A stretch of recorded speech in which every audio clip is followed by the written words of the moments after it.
Hello and welcome back to the channel HardReset.Info, and today I will show you how to update your privacy settings on eBay.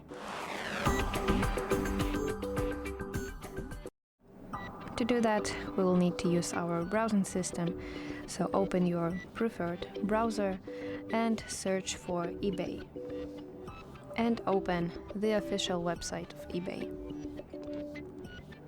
So then we need to open my eBay section.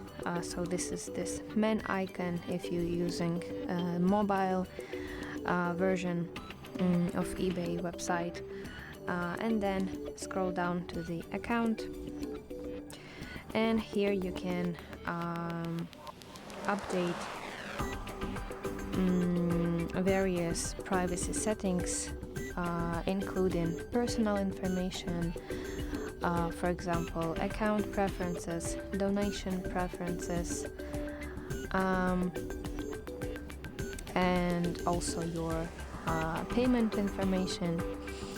To do that, you will need to simply open some setting.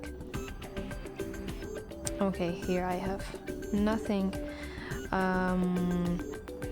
So for example, let it be personal information, and then I will need to sign in to my account, and then I can apply some changes to my personal information, for example. So that's how you can update your privacy settings on eBay. I hope you find this video helpful, and if so, please leave a thumbs up and please consider subscribing to our channel. See you soon. Bye bye.